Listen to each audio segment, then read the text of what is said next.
جب اللہ کے نبی داؤد علیہ السلام کے وارث سلیمان نبی ہوئے تو وہ اللہ کی دربار میں دعا مانگنے لگے کہ اے اللہ مجھے وہ مرتبہ عطا فرما جو مجھ سے پہلے نہ کسی کو ملا ہو اور نہ ہی میرے بعد کسی کو ملے۔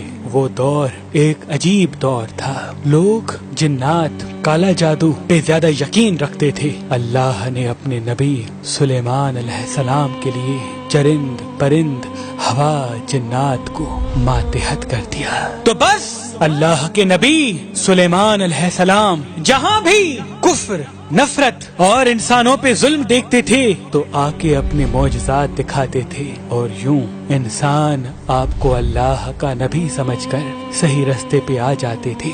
اور اگر کوئی جن کسی انسان کے گروہ پر حملہ کرتا تھا، اسے نقصان پہنچاتا تھا، تو آپ اس جن کو زنجیروں میں جکڑ دیتے تھے، اور آپ کا تخت فضا اپنے کندھوں پہ اٹھائے پھرتی تھی، آپ آسمانوں میں پرواز کرتے تھے۔ تو ویسے ہی آپ آسمان میں پرواز کر رہے تھے، اتنے میں ایک جن آ کے آپ سے کہنے لگا کہ اے اللہ کے نبی، زمین پہ بابل کے پاس جنات کا ایک گروہ انسانوں پہ ظلم کرتا ہے، اور وہاں کے جن انسانوں میں حلول کرتے ہیں اور پھر انسانوں کو تکلیف دے کے یہ منواتے ہیں کہ ان کے پاس غیب کا علم ہے، اور یوں انسان بھی صراط مستقیم سے ہٹ رہے ہیں۔ جیسے ہی اللہ کے نبی سلیمان نے اس بات کو سنا تو آپ اپنے تخت کو بابل کی طرف موڑتے ہیں اور اس گروہ کے پاس آ کے کہتے ہیں، اے تکبر میں رہنے والو، اللہ سے ڈرو۔ وہ جنات کا گروہ حضرت سلیمان کی طاقت سے ناواقف تھا۔ اس میں سے ایک جن لیاب کہنے لگا،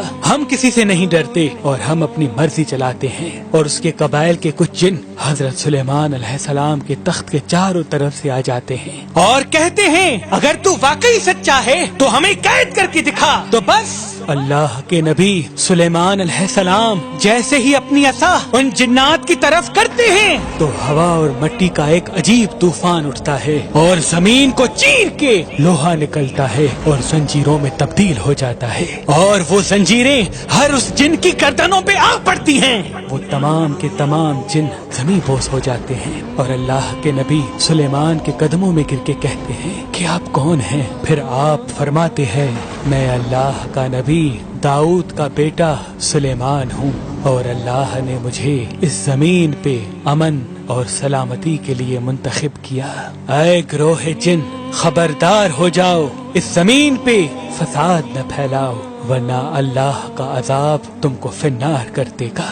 یوں وہ سارا گروہ حضرت سلیمان کی نبوت اور اللہ کی وحدانیت کو تسلیم کرتا ہے، اور پھر سب کے سب امن محبت اور سکون کے ساتھ زندگی بسر کرتے ہیں، اور وعدہ کرتے ہیں کہ کبھی بھی کسی بھی انسان کو تکلیف نہیں دیں گے۔ بے شک اللہ جسے چاہے اپنی خاص رحمت اور طاقت سے نواز دیتا ہے، وہ ہر دعا کو سننے والا اور سب پہ کرم کرنے والا ہے۔ اے اللہ، اس پورے جہان پہ اپنا کرم فرما اور ہر انسان کی دعا کو قبول و مقبول فرما، آمین ثم آمین۔ قبول و مقبول فرما، آمین ثم آمین۔